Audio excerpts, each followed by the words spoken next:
Welcome back. This is John Miko, and this is the second video for our class of August 23rd. And I want to go to the slides. So, where we're at, well, the material that we haven't covered in Chapter 1 that will be tested on the Chapter 1 multiple choice test is what I want to cover next, okay? So, we learned earlier in this class that statistics is a way to take data and to make information. So some definitions that we need to understand. Okay, first off, what is a variable? Okay, a variable is anything like a descriptive measure of something that we want to understand. So let's say all the students at St. Francis is my population. The variable is something I want to analyze of that population. Grades, height, gender, political affiliation. These are all variables. The reason they're called variables is because they change, from row to row, from instance to instance. The values are the potential values that variable can take on. If we're talking about, student grades, it's 0 to 100. If we're talking about like exam scores. If we're talking about letter grades, it's A minus, B plus, B minus. If we're talking about majors, I think there's like 50 majors at St. Francis. It's one of those 50 majors. We're talking about, if you're from Pennsylvania or not, the values would be Pennsylvania or not from Pennsylvania. So the values are the possible values for that variable, okay? What's data then? Data is the actual observed values that when we, sample the population or the things that we see, right? I know your exam scores have possible values of 0 to 100, but when we start looking at the actual data, the values that came back were 67, 74, 71. Maybe they're, even though 100 is a possible value, we didn't observe any. Maybe 0 is a possible value. We didn't observe any zeros, okay? So variable is the thing we're trying to measure that changes from row to row typically. The values are the potential values of those variables. And data is what we actually observe, okay? And we already talked about interval data, nominal data, and ordinal data. Some other things, okay? So when we're talking about data, remember statistics is a way to take data and create information. And we know information is knowledge and knowledge is power. But where does this data come from? How do we gather data? So far in this class, we did the little Michelob Light, the light beer example. A data set was given, right? There was 285 values. We analyzed that data. But where does this data come from? How do we gather that data? We want to understand that. So a couple things. One way we can get data is through direct observation. Direct observation means, I'm not really going out and taking a survey. It's just something I observe. If I go across, watch campus for an hour and I say, 500 students walk by and 300 were wearing sweatshirts, that's observed data. If I go on I-99 with my radar gun and I measure the variable I'm interested in measuring is the car speed, I guess the values could be anywhere from 0 to 200, and I take my radar gun, the first car was 67, the next one was 57, that's the data, and that's direct observation, okay? Direct observation is you look at the natural occurrence, and that is how you gather the data. The example the book uses is the number of customers entering a bank per hour, entering sheets per hour, whatever it might be. Experiments are a little bit different. Experiments are when we get involved with it. It's not a natural occurring, but we set up an experiment to gather the data. And oftentimes, the big thing with an experiment versus direct observation is a lot of times we build in what we call a control group. It's an experiment. We're trying to test this variable. Does this workout increase strength? Well, Maybe we have a group that we have do a performance, an assessment before and after. One group we don't give the experiment, maybe the new strength and conditioning program. The other group we do, and we see the results at the end. We do experiments because we kind of control for intervening variables that might affect the results, but are really not the thing I'm interested in studying. Those are experiments. If you think about the way they did the vaccine trials for COVID, people were enrolled in clinical trials. And they said, hey, half the people got the vaccine dose and half the people got a placebo, a fake dose. And they measured the difference between the placebo group that got a fake dose and the actual group and the incidence of COVID, right? And the reason for that is they wanted to also look at side effects of the vaccine. And sometimes people just report side effects because they're being watched or they're monitoring their health a little bit more.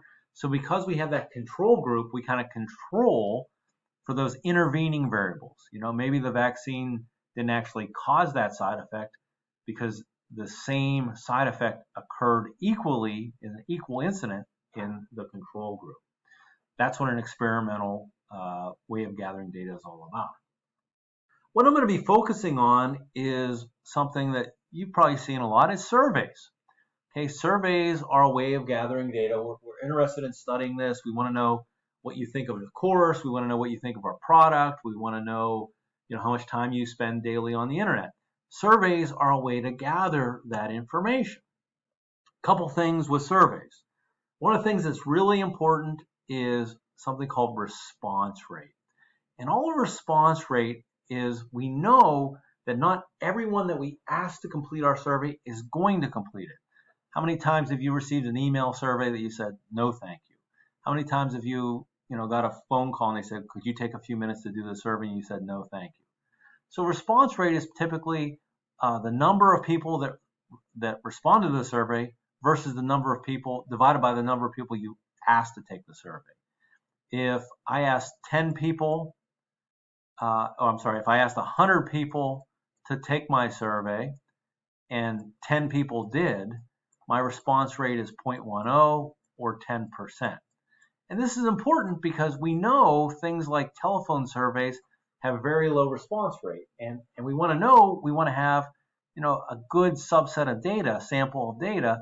So if we need at least 100 in our sample, we're going to have to ask 1,000. Phone interviews, email surveys, all very low response rate. Self-administered questionnaires where the place is captured, better response rates. So how we administer those surveys, a couple different ways. A personal interview. Personal interview is typically one-on-one or maybe a small focus group. What's nice about personal interviews is we can ask follow-up questions and get richer data. If you came into my office and I asked you one by one, I said, hey, what do you think about the class? And you say, well, it stinks. And then I could ask a follow-up question, why does it stink? And you get richer information. A telephone interview, typically that is one-on-one as well. Less time consuming because it's via telephone. And then self-administered questionnaire is when you go through like a written survey and complete that. When you do the idea evaluations at the end of this course, that's an example of self-administered survey. You're going through it, you're reading the question, you're saying 5, 4, 3, 2, 1. These are the most cost effective because these take time, and as we know, time equals money. I'm not going to go through this. You can read this on your own. But one of the things I like to talk about when we talk about questionnaire design, and we're going to do a little bit of this, keep it simple. Don't ask leading questions. Try to use closed-ended questions. Instead of, how do you feel today? Ask, rate your mood on a scale of 1 to 10. Are you feeling healthy today? Yes or no? If you say, how do you feel today? And you leave it open format, you're going to get all types of responses, and that's going to be tough to analyze statistically speaking. So why do we sample? Why do we sample? Well, think about it. We take samples because inferential statistics allows me to make inferences about a population when it's not practical to talk to everyone in a population. It's called it's called practicality, right? It's not practical to talk to everyone in a population. So I'm going to take a sample. And the big reason for that is cost and time, is equal to cost, right? Time is equal to cost. I can't talk to all 370 million Americans, so I'm going to take a sample of those.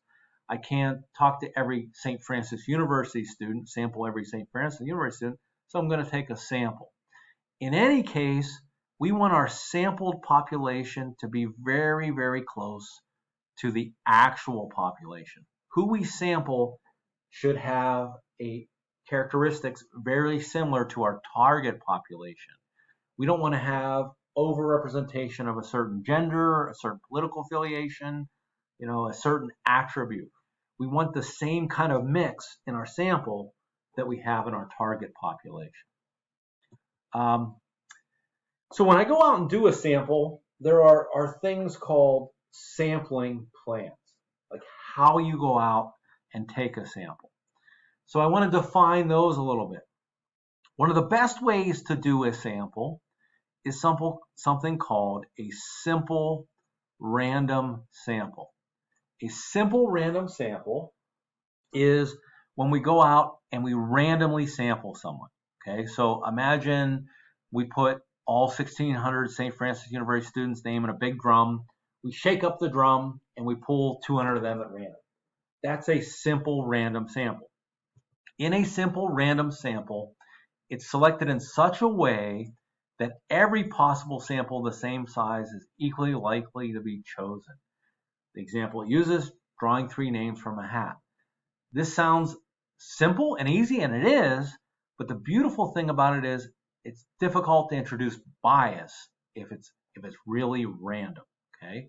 So simple random sample. The next one that I want to talk about, and I'm going to show you how to generate random numbers in Excel, but it's something called a stratified random sample. A stratified random sample is a random sample, but we also make sure we have different categories in our sample. Strata is another name for like a category. So when we do a stratified random sample, it's random, but maybe it's random within males and females because we want to make sure we get 50 males and 50 females, okay? Maybe we want to make sure we get all the age groups represented. And maybe we want to make sure we get all the occupation types represented. The reason we do it this way is then we can make inferences across all of the data, and then we can also make inferences across those different strata. We can say 57% of males believe this versus 43% of females. 58% of people over 40 believe this versus 38% of people under 40. So a stratified random sample is still a random sample, but we also make sure that we get representation from all the different strata, okay? All the different categories that is familiar to me. Let's talk about the third type. I'm going to go back so I can make my check mark. The third type is called a cluster sample. A cluster sample is a type of convenience sample where it's not truly random, but it's convenient to me. For example, if I say I'm going to sample everyone in Christian Hall as an example of a St. Francis student sample. That is a cluster sample because it's all clustered within Christian Hall.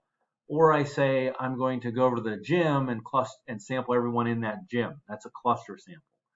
The problem with cluster samples is they're convenient, but they can introduce bias, right? If I use Christian Hall as my cluster sample, well, we typically don't have commuters that live in Christian Hall, so we're going to miss them.